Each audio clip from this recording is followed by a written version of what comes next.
Hi, Earl. Hello. Bisaya from GMA News Online. So first of all, congratulations on the success of Tibok. Can you just share to us lang, parang at what age did you start discovering that you like music? And sino yung mga naging music inspirations mo? Ayan. Siguro ay mga around high school ako na ano sa music talaga.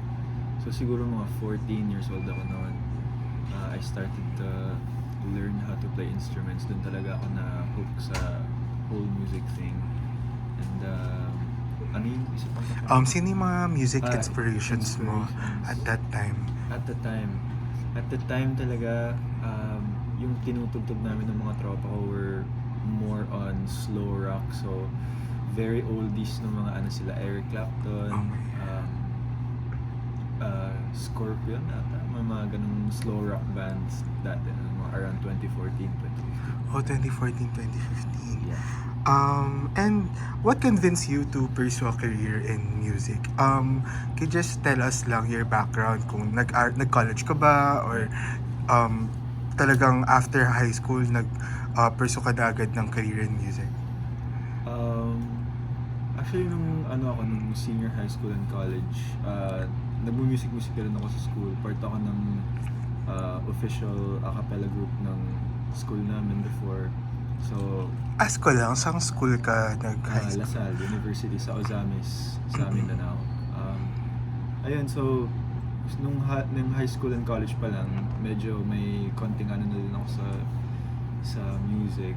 Tapos, nung pandemic, dun ko pa talaga siya mismo na ano, kasi never ko siya inisip as a career, parang as a hobby lang siya. So, nung nag-college ako, around mga 2022, during my internship, na discover ako ata on TikTok. And then, so after nag-graduate ako, lumipad agad ako to Luzon Oh, saan ka nag-college pala? sa Mindanao. Anong Yeah. school? LaSalle University. LaSalle University din. Oo, Nice. Yeah, sa Alamos. So, ayun. So, basically, nakita ko siya as a career nung nandito na ako. Kasi nga, parang I just wanted to give it a chance. Kasi hindi talaga ako malaking music na person before. Kasi more on ano ako sa drawing, sa mga traditional visual arts, ganun. And mga news and media. Kasi since com student ako Oh, before. com student ka graduate pala. ako. Ask ko lang, since you started your career in music, Yeah. ano yun parang, kung paano mo i-describe yung music ni Earl Agustin? Right. So, if I were to describe my music ngayon, it's more on the retro pop R&B style. So, what that is for me, para siyang R&B pa din siya, but with a touch of like retro 70s pop na mga elements siguro. Why did you choose this road? Ano yung meron sa retro pop at mapili mo siyang genre of music? Right. So siguro for me, I think mas nag-resonate lang ako sa medyo makalumang tunog na tugtugan, gano'n, like, kasi yung mga influences ko sa mga music ko talaga is aside from Silk Sonic, which is composed of Bruno Mars and Anderson Anderson .Paak. Nakikinig din ako ng VST and Company, and then we have Apo Hiking Society din. So, more on the parang Manila sound, more on the 70s, 80s type talaga na tugtugan yung mga trip ko. So, yeah. Para lang alam ng audience, kailan ka unang nag-release ng song? Anong year? 2021. 2021. And what song was that? It's a song called Tapos Na. We released it independently with my friends before kasi hindi pa ako signed noon nung time na yun.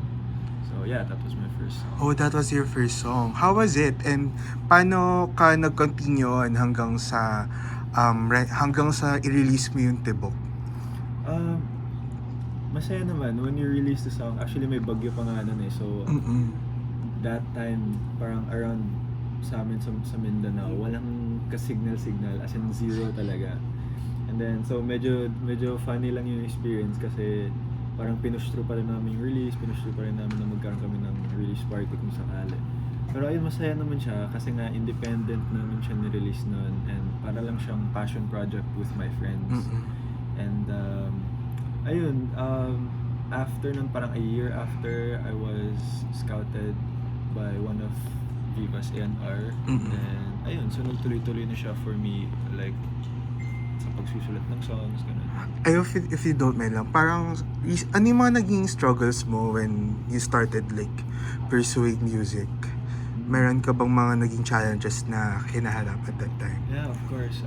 Kasi wala akong like relatives dito sa Luzon. So when I got here, I lived under the roof of my church mate lang. Tapos syempre that's hindi naman siya like super duper big problem or Mm-mm. parang ano ba, rough experience for me. Pero siguro lang like like alam mo yun, parang akong fish out of water kasi nga like growing up in Mindanao for like 21 years or 22 years kung sakali. And then biglang transition to this big city ganon, or Luzon in general. So yung ganon, yung siguro sa culture wise ganon medyo, and then kasi sa Laguna ako naka-base din ngayon, so siguro yung tawag dito, yung transport din, transportation din kung sakali, kasi minsan pag may mga gigs ganun, so I have to go dito and here and there. So yun siguro, tapos syempre like starting off as like a small musician and a singer-songwriter, parang syempre parang mahirap din siya for me na alam mo yun, given the fact na bago lang ako dito sa Luzon, and it's only been a couple of years, and then alam mo yun, so mga ganun, basta basically the transition to moving here dito sa Sobrang big, parang Yeah. naging big shift siya in your life. Tsaka like I said earlier, hindi ko talaga nakita yung music as a career before, kasi nga may ibang stuff ako na mas gusto kong ginagawa. So parang having music right now as my parang career is a big thing for me, and mas parang over the years mas nag-grow yung love ko din for music, for original music, or OPM in general. So, ayun. And you know, among the songs that released was Tibok in Yeah. 2023. Can you like just tell us what was the inspiration behind the song? And I saw that in the credits you were the songwriter. Yeah. And so what inspired that? And paano yung naging thought process po in writing the song? Right. So basically inspired lang siya sa personal experience that I had before. Like many years ago, nagkaroon lang ako ng crush, and then we had this situation na nag-uusap-usap kami almost every day hanggang sa biglang nawala, alam mo yun, parang like the typical ghosting situation na gano'n. So syempre hindi lang siya nagfo-focus din sa ghosting na part, but more on the parang iba-ibang feelings, emotions na dinaanan ko throughout the situation, the whole relationship kung sakali. So yeah, yun yung pinaka naging inspiration, yung pinaka naging thought ng buong song, about just sa mixed emotions, sa feelings, ganun. And at that time, parang ano ba yung gusto mo talagang maging lesson na mababaon ng audience mo with listening to Tibok? Yeah. Hindi ko alam eh. Actually, I haven't really thought about that. Parang when I was writing the song, I didn't really have a goal in mind na ay dapat ito yung mabaon ng like when somebody listens to the song. It was more of like pouring my heart out sa song na to. Kasi parang raw emotions lang siya, parang pure. I was just being honest with the song, and then so siguro if there was any goal for that song is siguro kung may makarelate man ganun, like if there are people na makarinig ng song na to, and alam mo yun, like they could not find like the words to express their emotions, and dito nila itong song na yun yung mga gamit. So siguro yun yung pinaka parang magiging goal na lang yun. And alam mo, parang it took a while no? Yeah.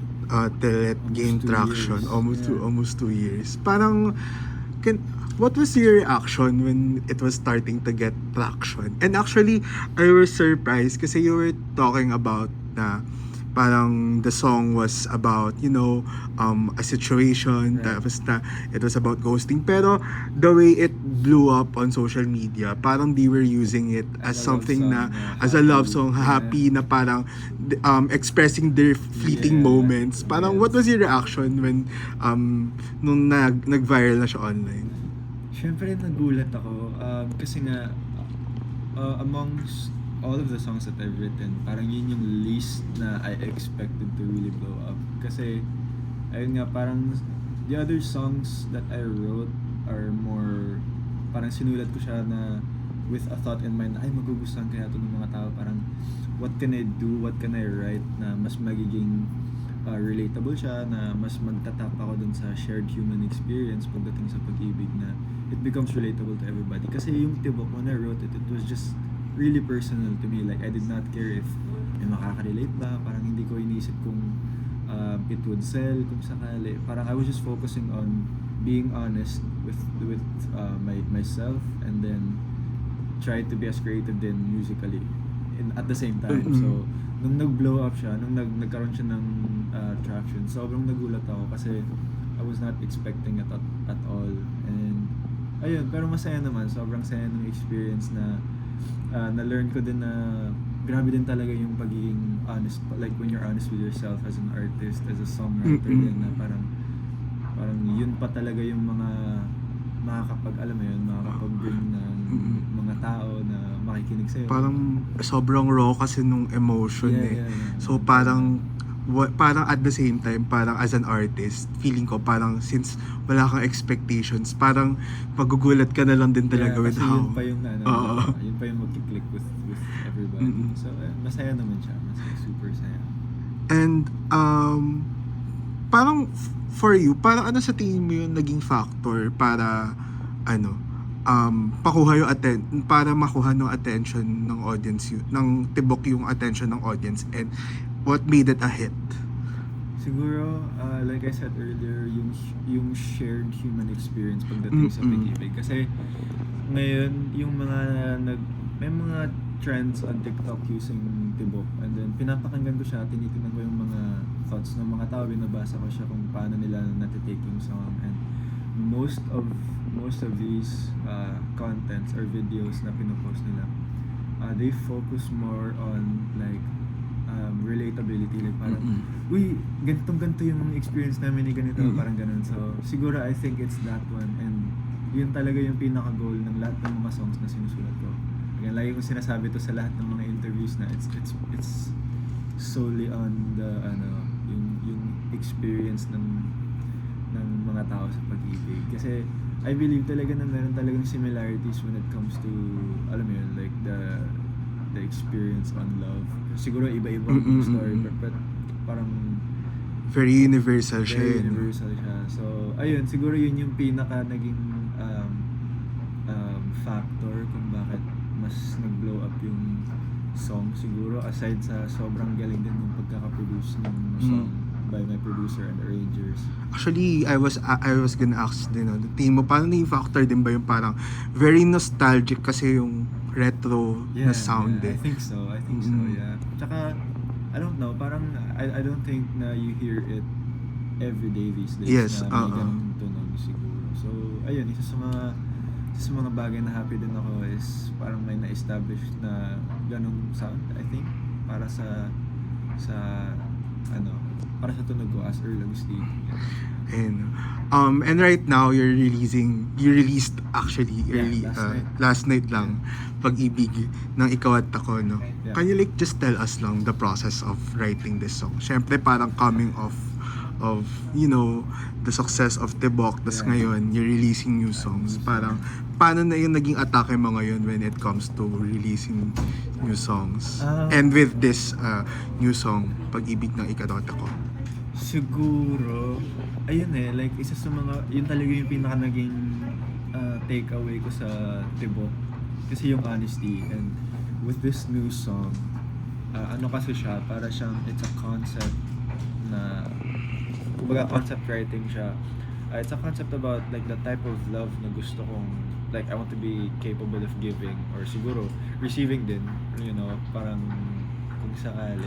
Kasi tungkol siya sa security, tungkol siya sa maturity, ng pag-ibig na, alam mo yun, parang wala kang dapat ipangamba kasi alam mo, secure kayo sa isa't isa, parang merong assurance, gano'n. So siguro with this song, Tsaka parang reciprocated yun. Yeah, Parang yun yung, reciprocated ako sounds. personally, parang yun yung, after I was napakaganda hearing it, na. parang yun yung nakuha ko sa kanya. Right, Parang yeah. you wanted something na gusto mo reciprocated in love. Yeah. Actually, parang parang sa a healthy relationship talaga siya. Parang it goes both ways. Ganun. Yun yung gusto kong i-capture talaga with this song. So, ayun. And that's what the message that you want to share about with the audience with this song. Healthy relationship. And you know, since syempre, you know, when these things happen, you know, parang sinasabi nila, di ba, parang strike when the iron is still hot. Parang, do you have any future plans when it comes to releases? Are you planning to release an EP or an album, or anong plans mo in the future? Right now, I'm writing a lot of songs. Actually, last year pa, like I prepared a lot for this year, so can't really spill the whole thing. Yes. Pero ayun, I've been writing a lot of things and I've been working with a lot of people then for siguro upcoming projects this year. I'm not sure kung this year or mga next year na siguro, pero for this year I have a lot prepared. So ayun. Is there any artist that you want to collaborate with in the future that, you know, wishful thinking and hopefully mangyari, manifesting? Yeah. Do you have anything in mind?